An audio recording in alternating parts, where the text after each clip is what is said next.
ಕಾರಣ ಏನು ಅಂತ ನನಗೆ ಅರ್ಥವಾಗಿದೆ. ನಡೆದಿರುವಂತಹ ಸಂಗ್ರಾಮದಲ್ಲಿ ವಿಜಯವನ್ನ ಸಾಧಿಸುವುದು ಹೇಗೆ ಎನ್ನುವುದರ ಕುರಿತು ನೀನು ಆಲೋಚಿಸ್ತಾ ಇದ್ದೀಯ ಅಣ್ಣಯ್ಯ. ಅದರ ಕುರಿತು ನೀನು ಆಲೋಚಿಸುವಂತ ಅಗತ್ಯ ಇಲ್ಲ.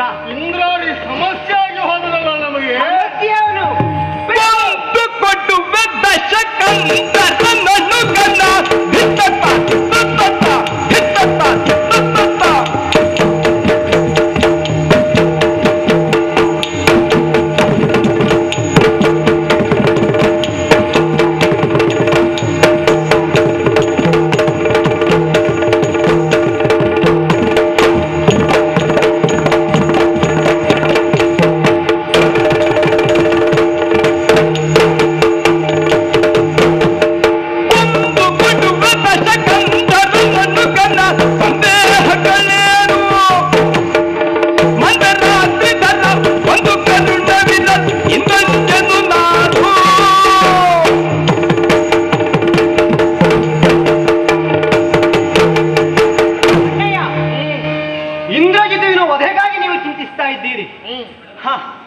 ಅವನನ್ನ ವಧಿಸುವುದಕ್ಕೆ ನಾನು ಸಾಕು ಅಣ್ಣಯ್ಯ.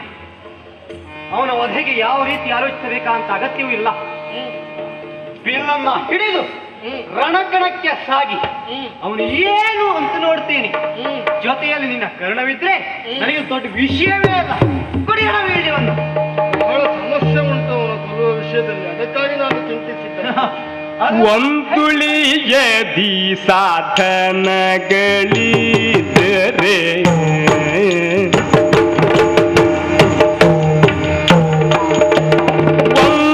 ಒಂದುಳಿಯದಿ ಸಾಧನಗಳಿ ಇಂದು ಶಕ್ರಾರ್ಯನು ಕೊಂದಡೆ ಇಂದು ಶಕ್ರಾರ್ಯನು ಕೊಂದಡೆ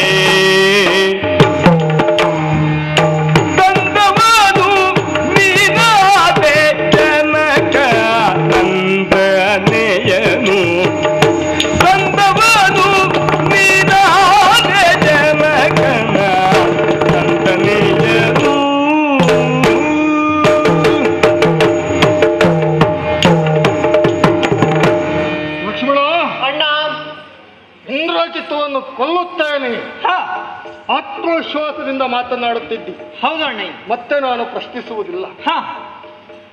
ಇಂದ್ರಾರಿಯನ್ನು ಕೊಂದೇ ಆದರೆ ಲಕ್ಷ್ಮಣ, ಇವತ್ತು ನಮ್ಮೆಲ್ಲರಿಗೂ ಸಮಸ್ಯೆಯಾದಂತಹ ಇಂದ್ರಾರಿಯನ್ನು ನೀನು ಕೊಂದೇ ಆದರೆ ಮತ್ತೇನು ಲಕ್ಷ್ಮಣ, ಜನಕನ ನಂದನೆಯ ಬಿಡಿಸಿ ತಂದವನು ನೀನಾಗ್ತಿ. ಹೌದು ಅಣ್ಣೆ, ನಿಜವಾಗಿಯೂ. ಹಾಗಾಗಿ ಈ ಒಂದು ಅವಕಾಶವನ್ನು ನಾನು ದಯಪಾಲಿಸು ಅಂತ ಹೇಳ್ತಾ ಇದ್ದೇನೆ.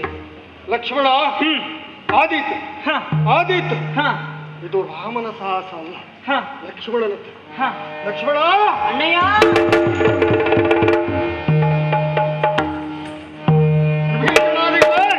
ಬೆಂಬಲಕ್ಕೆ ಹೋಗಿ.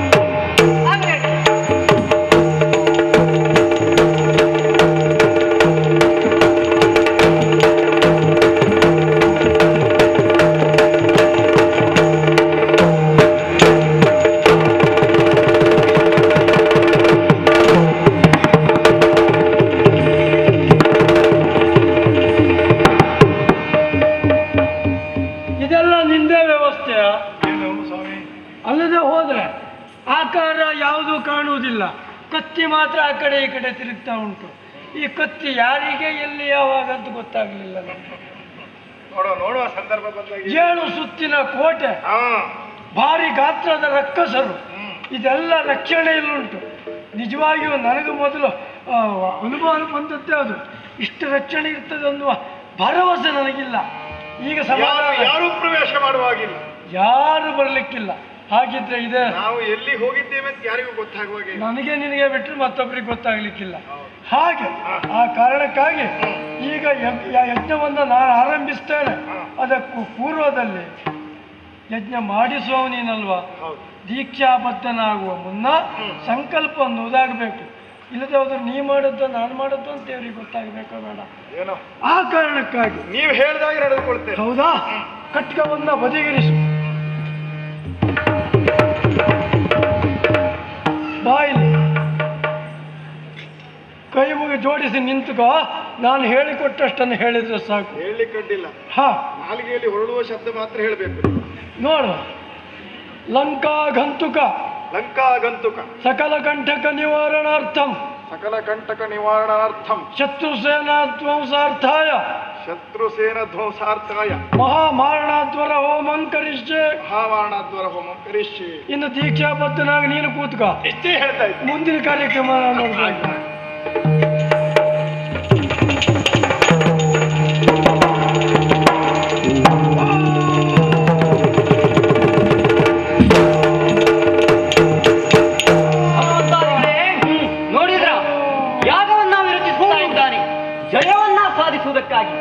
ಹಾಗಾದ್ರೆ ಈ ಯಾಗ ವಿಜಯವನ್ನ ಸಾಧಿಸಲಿಕ್ಕೆ ಸಹಾಯಕಾರಿ ಅಂತಾದ್ರೆ ಇದನ್ನು ನಾಶಪಡಿಸಬೇಕು ನಾವು.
ತಪಸ್ವಿಗಳ ಹಾಗೆ ಕಣ್ಣು ಮುಚ್ಚಿ ಬಾಯಲ್ಲಿ ಮಂತ್ರವನ್ನ ಪಡಿಸ್ತಾ ಇದ್ದೀಯಾ?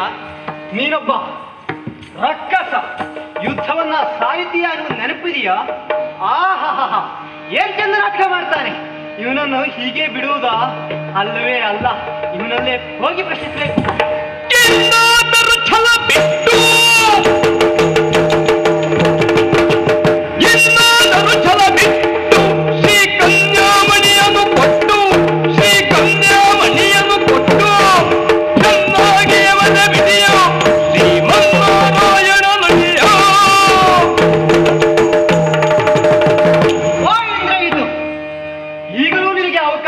ಬದುಕಿಕೊಳ್ಳಲಿಕ್ಕೆ ನೋಡು, ನಮ್ಮ ಅತ್ತಿಗೆಯಾಗಿರುವಂತಹ ಜಾನಕಿಯನ್ನ ನಮಗೆ ಪುನಃ ಒಪ್ಪಿಸಿದೆ ಅಂತಾದ್ರೆ ನಾವು ನಿನಗೆ ಬದುಕಲಿಕ್ಕೆ ಅವಕಾಶ ಕೊಡ್ತೇವೆ, ಯುದ್ಧದಿಂದ ವಿಮುಖರಾಗುತ್ತೇವೆ.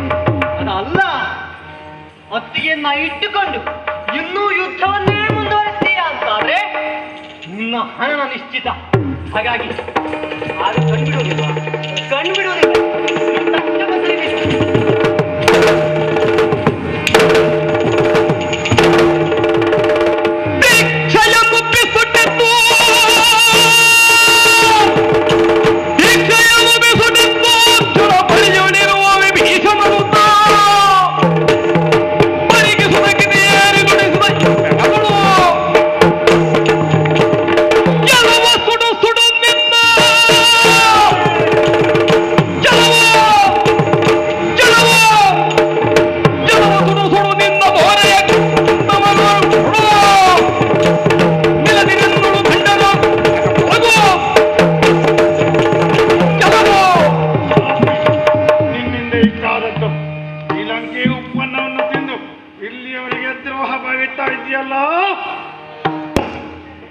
ಆಮೇಲೆ ನೋಡ್ಕೊಳ್ಳಿ, ಆಮೇಲೆ ವಿಚಾರ. ಮೊದಲು ಇವಾಗ ಕಳಿಸ್ಕೊಡ್ತೀನಿ.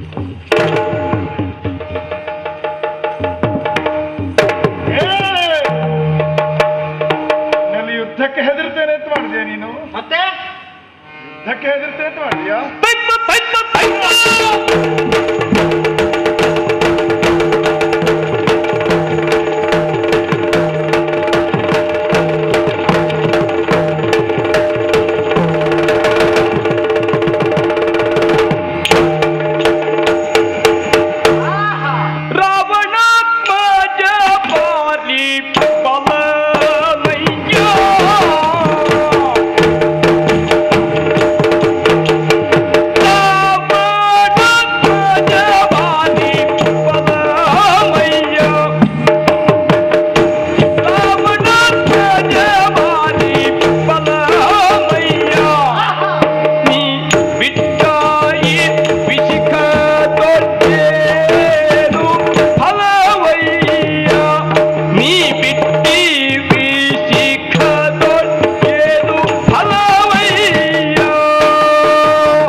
ಇಂದ್ರನನ್ನೇ ಗೆದ್ದಂತವನು. ಹೌದು. ಈ ಹೊತ್ತು ಮುಖವನ್ನ ಕೆಳ ಹಾಕಿ ಯುದ್ಧಕ್ಕೆ ವಿರಾಮವನ್ನ ಘೋಷಿಸಿ ಕುಳಿತದ್ದು ಯಾಕೋ ಅಂತ ಗೊತ್ತಾಗೋದಿಲ್ಲ. ಬಹಳ ಸಾಹಸಿಗ ನೀನು. ಲಕ್ಷ್ಮಣ, ನೀನು ಸಾಕಾಗೋದಿಲ್ಲ. ನನ್ನೊಡನೆ ಯುದ್ಧಕ್ಕೆ ನಿನ್ನ ಅಣ್ಣನೇ ಬರ್ಬೇಕು ಅಂತ ಹೇಳಿದ್ರೆ ಬಾಯಿ ಇದೆಯೋ ಅಂತ. ಎಲ್ಲಿಗಾಯ್ತು ನಿನ್ನ ಪರಾಕ್ರಮ, ಎಲ್ಲಿಗಾಯ್ತು ನಿನ್ನ ಸಾಹಸ? ಬಾರೋಣ. ಯುದ್ಧಕ್ಕೆ ಬರಬೇಕು. ಹೌದು. ಮತ್ತೆ ಯುದ್ಧ ಮಾಡ್ತೀಯ, ಹೌದು. ಹೋರಾಡ್ತೀಯ. ಹೌದು.